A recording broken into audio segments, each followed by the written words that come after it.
Good morning, good afternoon and good evening. जो भी जिस समय लेक्चर देख रहा है। नो, आज हम स्टार्ट करेंगे लेक्चर नंबर 8 ऑफ अपना जो चैप्टर नंबर 2 था, जिसमें हम पार्टनरशिप का इंट्रोडक्शन कर रहे थे। उसका हम देखेंगे लेक्चर नंबर 8 और ये हमारा फाइनल लेक्चर होने वाला है। इसके बाद हमारा जो चैप्टर नंबर 2 है, जिसमें हम पार्टनरशिप का इंट्रोडक्शन देख रहे थे, वो आज यहाँ पे कंप्लीट हो जाएगा। अभी तक अगर आपने अभी हमारे चैनल को सब्सक्राइब नहीं किया है तो हमारे चैनल को सब्सक्राइब कर लीजिए, ताकि आगे आने वाले हर एक वीडियो की नोटिफिकेशन आपके पास आती रहे और आप कोई भी वीडियो मिस ना करें। तो चलिए स्टार्ट करते हैं आज का अपना वीडियो और समझते हैं आज के इस कॉन्सेप्ट के बारे में, जिसका नाम है guarantee of profit. No, guarantee of profit का मतलब क्या हो गया कि प्रॉफिट की गारंटी देना, यानी कि किसी पार्टनर को प्रॉफिट की गारंटी देना। अब इसका मतलब क्या होता है और ये किस तरीके से वर्क करता है, चलिए इसे थोड़ा सा समझते हैं, थोड़ा सा एलोबरेट करते हैं। मान लीजिए कि कोई भी दो पार्टनर है, लेट्स से कि mister A and mister B, ये दो पार्टनर है किसी पार्टनरशिप फर्म के अंदर। अब ऐसी सिचुएशन में मान लीजिए कि कोई एक और तीसरा पर्सन यहाँ पे आता है, कोई तीसरा पर्सन जो है वो है सी। अब ये जो सी है ये अकाउंटिंग में बहुत ज़्यादा माहिर है, या आप कह सकते हैं कि बिजनेस के अंदर बहुत ज़्यादा माहिर है, या किसी भी सेक्टर के अंदर ये बहुत ज़्यादा अच्छा है। तो चलिए हम एग्जांपल लेते हुए देखते हैं कि जो मिस्टर सी है वो अकाउंटिंग चार्टेड अकाउंटेंट है, और ये सीए है। साथ ही साथ ये जो है अकाउंट्स का बहुत ही ज़्यादा तगड़ा नॉलेज रखते हैं, टैक्सेशन का बहुत ज़्यादा तगड़ा नॉलेज रखते हैं, और इनका पास बाकी बैंक वगैरह यानी कि जो फाइनेंस वगैरह का नॉलेज है वो भी ठीक ठाक नॉलेज इनके पास है। लेकिन अकाउंट्स और टैक्सेशन का इनके पास तगड़ा नॉलेज है, फाइनेंस और कॉस्टिंग का है थोड़ा बहुत नॉलेज रखते हैं, और इनके जो पार्टनरशिप फर्म है उसमें काम चल जाता है। मिस्टर सी क्या करते हैं, मिस्टर सी अपनी अलग से एक प्रैक्टिस करते हैं, उनका अपना एक बिजनेस है जिसको वो चला रहे हैं। अब मिस्टर ए और बी ये चाहते हैं कि हमारी फ़र्म के अंदर हम चूँकि अकाउंटिंग वगैरह का काम इतना अच्छे से नहीं देख पाते हैं, और हमारे को बहुत एक अच्छा बंदा चाहिए जो कि हमारे फ़र्म का अकाउंटिंग टैक्सेशन का काम कर सके, साथ ही साथ हमारा जो बाकी चीज़ें हैं वो भी अच्छे से मैनेज कर सके, फाइनेंस की चीज़ों को अच्छे से मैनेज कर सके। तो वो मिस्टर सी के पास अप्रोच करते हैं और कहते हैं कि मिस्टर सी, क्या आप हमारी पार्टनरशिप फर्म में पार्टनर बनेंगे। अब मिस्टर सी क्यों कोई भी उड़ता तीर अपने पास लेना चाहेंगे, कोई भी पर्सन क्यों लेना चाहेगा, क्योंकि देखिए उस बिज़नेस का कोई भी मतलब नहीं है अगर उसमें लॉस हो रहा है। या मिस्टर सी ये कहते हैं कि अगर मैं आपकी फर्म में आता हूँ तो मुझे इसकी क्या गारंटी है कि प्रॉफिट होगा। आपकी बिज़नेस में लॉस भी हो सकता है, और मैं अगर आपके बिज़नेस में टाइम दूंगा, पैसा दूंगा, और मुझे अगर प्रॉफिट हुआ ही नहीं तो मेरे फिर वो टाइम और उस मनी का क्या मतलब है। वहीं अगर मैं अपना पूरा ध्यान, अपना जो पूरा कॉन्सेंट्रेट है वो अगर अपने बिज़नेस पे करूँ तो उससे मैं प्रॉफिट कमा लूँगा। तो ऐसे में मिस्टर ए और मिस्टर बी जो है वो क्या करेंगे कि मिस्टर सी को अपनी फर्म में लाने के लिए गारंटी देंगे।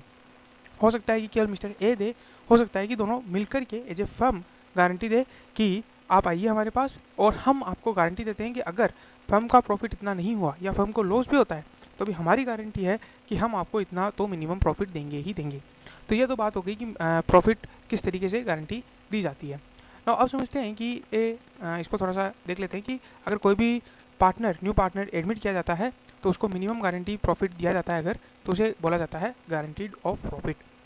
चाहे तो ये जितने भी पार्टनर्स हैं वो सारे पार्टनर दे सकते हैं रिमेनिंग, या फिर कोई एक या एक से ज़्यादा पार्टनर दे सकते हैं। जैसे अगर मान लीजिए 10 पार्टनर है तो हो सकता है कि उनमें से केवल 5 पार्टनर गारंटी दे, बाकी 5 पार्टनर जो है गारंटी ना दें। या हो सकता है कि जो 10 ही पार्टनर है वो पूरे के पूरे गारंटी दे, हो सकता है कि केवल 10 में से एक पार्टनर जो है वो गारंटी दे। तो ऐसा कुछ भी हो सकता है, इसमें कोई दिक्कत नहीं है। चाहे एक दे सकता है, एक से ज़्यादा दे सकते हैं, पूरी की पूरी फर्म भी गारंटी दे सकती है। अब इसमें कैलकुलेशन कैसे करना है, क्योंकि है ना, इसमें कैलकुलेशन थोड़ा सा इंपॉर्टेंट है। उसके बाद हम जनरल एंट्रीज देखेंगे। तो सबसे पहले आपको जितना भी प्रॉफिट है दिया हुआ है उसको PSR यानी कि प्रॉफिट शेयरिंग रेशियो में कैलकुलेट कर लेना है, उसमें आपको कुछ नहीं करना है। उसके बाद जो पार्टनर है जिसका मिनिमम गारंटी दिया हुआ है उस प्रॉफिट को डिटरमाइन करना है। अगर उसका जो मिनिमम गारंटी है वो लोअर आ जाता है तो हमें क्या करना है कि वो जो डेफिसिट है, यानी कि मान लीजिए कि जो मिस्टर सी है उसको गारंटी दी गई थी 1 लाख रुपीज़ की, और ये तीनों इक्वल इक्वल कर रहे थे 1:1:1, यानी कि इक्वल जो है प्रॉफिट एंड शेयरिंग था। मान लीजिए कि प्रॉफिट जो है वो होता है लेट्स से 2 लाख रुपीज़, तो अब हर एक के पास जो है वो 66,000 और 66,000 ही आएंगे। ऐसे में जो बाकी के बचे 34,000 उसके लिए मिस्टर सी क्या करेंगे, मिस्टर सी जाएंगे, ये क्या हो गया, ये हो गया डेफिसिट। पहली बात देखिए हमने क्या किया, सबसे पहले हमने इस 2 लाख को प्रॉफिट शेयरिंग में बांट लिया, है ना। फिर मिनिमम गारंटीड प्रॉफिट कितना था, 1 लाख, उसको ले आए और उससे हमने डेफिसिट निकाला, यानी कि कमी का पार्ट निकाला, जो कि निकल के आया 34,000। ये निकलने के बाद हम क्या करेंगे कि ये जो डिफरेंस है यानी कि ये जो डेफिसिट है ये बॉन्ड किया जाएगा बाय द टू पार्टनर्स, कौन, ए और बी। अगर इनका गारंटी रेशियो दिया हुआ है कि हम इस रेशियो में गारंटी देते हैं तो उस रेशियो में करेंगे। अगर इनका गारंटी रेशियो क्वेश्चन में नहीं दिया गया है तो हम इनका जो प्रॉफिट शेयरिंग रेशियो है उसके अनुसार ही गारंटी दे देंगे।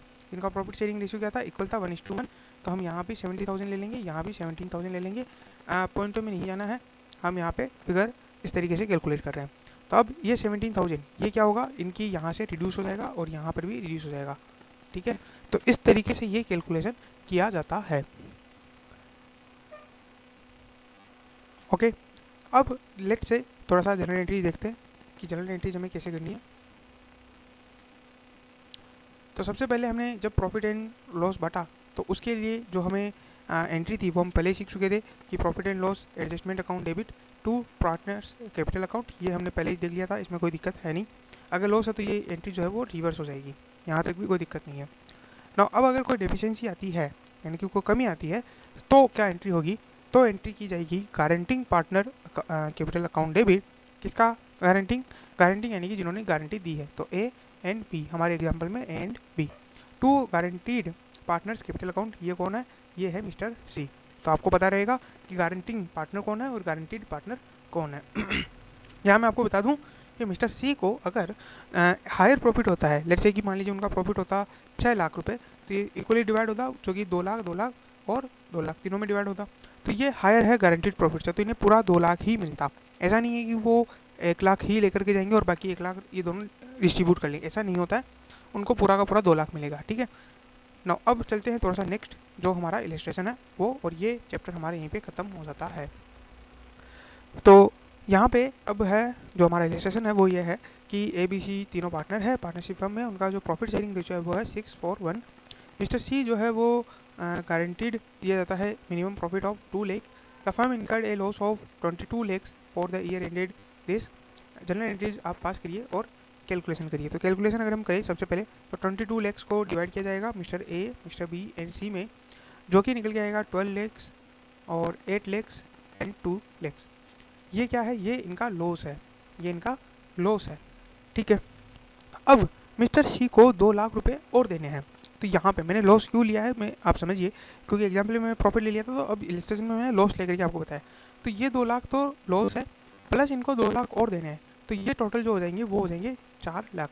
जैसे अगर मैं कहूँ ये हमारी टाइमलाइन है और यहाँ पे है 0, अब यहाँ अगर कोई -2 है, -1 और 1 और ये 2, तो उसे अब यहाँ -2 पे है तो उसे कितने कदम चलना पड़ेगा, 4 कदम, 1 2 3 और 4, यानी कि उसे टोटल कितना पेमेंट करना पड़ेगा, 4 लाख का। तो इस वजह से सबसे पहले हम क्या करेंगे, प्रॉफिट एंड लॉस की एंट्री कर लेंगे। सबसे पहले आ जाएगा mister A B and C to profit and loss adjustment account, और यह आ जाएगा 12 लाख से, यह आ जाएगी 8 लाख से और यह आ जाएगी 2 लाख से। और उसके बाद यहाँ पे क्या एंट्री हो जाएगी, यहाँ हो जाएगी 22 लाख ना। अब उसे 4 लाख देने हैं, तो 4 लाख की एंट्री क्या हो जाएगी, ए और बी ही जो है वो करेंगे 2C। ये एंट्री तो आपको पता होनी चाहिए कि ये एंट्री होनी है। ऊपर क्या आएंगी, गारंटिंग पार्टनर यानी कि जिन्होंने गारंटी दी है, और नीचे क्या आएगा, गारंटीड पार्टनर यानी कि जिसको गारंटी मिली है। इसको गारंटी के कितने रुपए मिलेंगे, इसको मिलेंगे 4 लाख, क्योंकि कमी कितनी रही, 2 लाख तो पहले से ही कम थे वो, और 2 लाख हमें एक्स्ट्रा मिलना था वो। 4 लाख को किस में डिवाइड किया जाएगा, 6:4 के रेशियो में। तो ये आ जाएगा किस तरीके से आएगा, 2.4 और 1.6 लाख, ठीक है। तो इस तरीके से ये डिवाइडेशन होगा। आज हमारा जो कॉन्सेप्ट है वो भी यहीं समाप्त होता है, हमारा चैप्टर भी यहीं समाप्त हो जाता है, और अब तक हमने काफ़ी सारे क्वेश्चंस देखे, कई सारी चीज़ें देखी। आई होप आपको पूरा जो चैप्टर है वो समझ में आया होगा। अगर अभी तक आपको कोई भी डाउट है तो आप हमें कमेंट बॉक्स में बता सकते हैं। साथ ही साथ आपको जो भी बुक आप फॉलो कर रहे हैं, जो भी बुक आप ले रहे हैं स्टडी मटेरियल के लिए, स्टडी करने के लिए, उसके जितने भी क्वेश्चन आपको सोल्व करने हैं, कोई भी क्वेश्चन अगर आपको नहीं आता है आप हमें कमेंट बॉक्स में बता सकते हैं, डिस्कशन कर सकते हैं हमारे साथ, जिससे हम उसको सोल्व करेंगे। Thank you very much for listening us. Good day, good bye.